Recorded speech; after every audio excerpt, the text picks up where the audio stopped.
reform. It unsettles the status quo and challenges the comfort of the known and the familiar. The critics may say I am wrong. The cynics may say I am lying.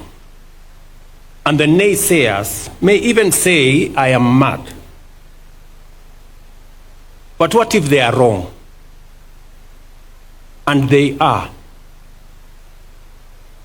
Pause for a moment.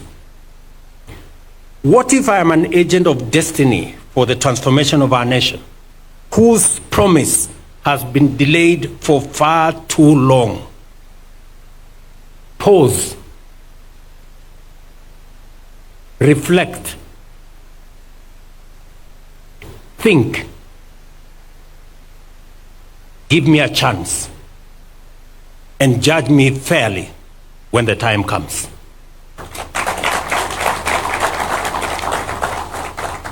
But we remain focused, purposeful, and committed to delivering what Kenya truly deserves.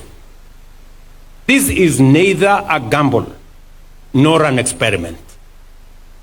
It is a disciplined, determined, focused, and deliberate renewal of our nation's foundation.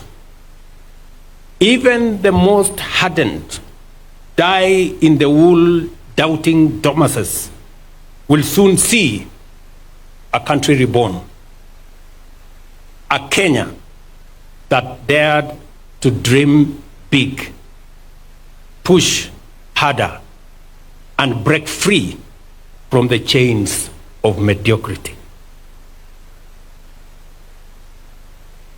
To paraphrase the Irish playwright and critic George Bernard Shaw, and I quote, "Some people see things as they are, and they ask why.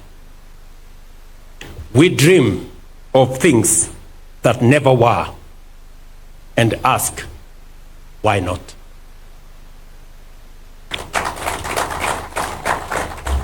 Please join me and the millions of patriots who believe in a higher standard for our beloved nation. And let us march forward boldly, unbowed, and first march into the future. This is my statement. But allow me to say two more things so that I can conclude. Ladies and gentlemen, we have a great nation. We have a great nation. It is our duty and responsibility to make it greater. I listen a lot to what people say about the present and the future of our country. I listened to one gentleman who retired the other day after working, I think, for 40, 50 years. And he wants to be president. And I listened to him say, Kenya is a failed state. And I asked myself, so for 40 years, you have been working in a failed state? So you want to be president of a failed state? Really? You want us to entrust you to the leadership of a country you don't believe in, to a people you don't believe in? And just for the record, companies like Lindsay, Liaison, an exchange like Nairobi Stock Exchange, the best listed stock exchange last year in Africa, they don't exist in failed states.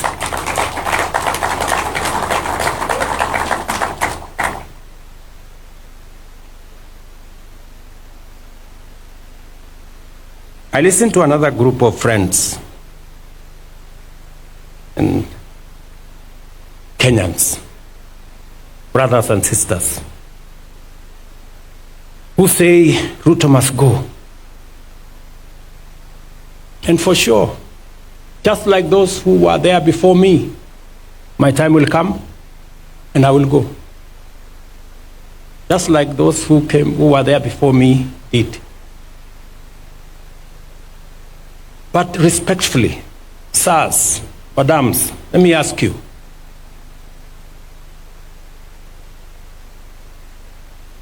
So, what are your reasons for this Ruto must go?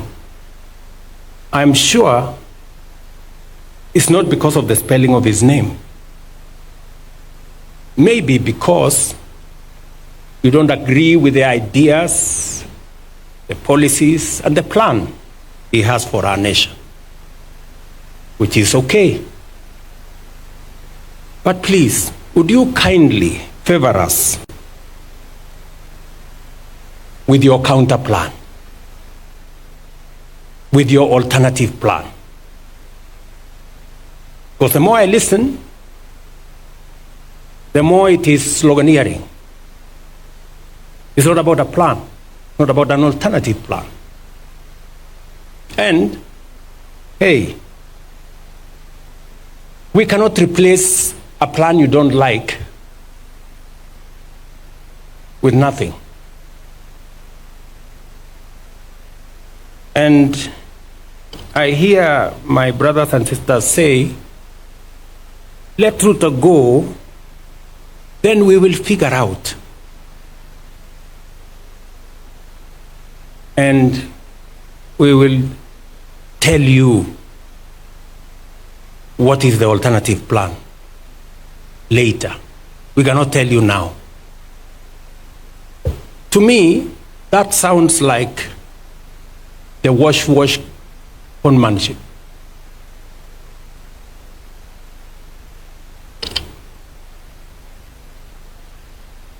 Because if you seriously have a plan that does better on the economy than I have, that does better on health than I have, that does better on creating jobs than I have, that does better on education than I have, you should be bold enough to tell us. One term, Kasongo, Ruto must go, is not enough.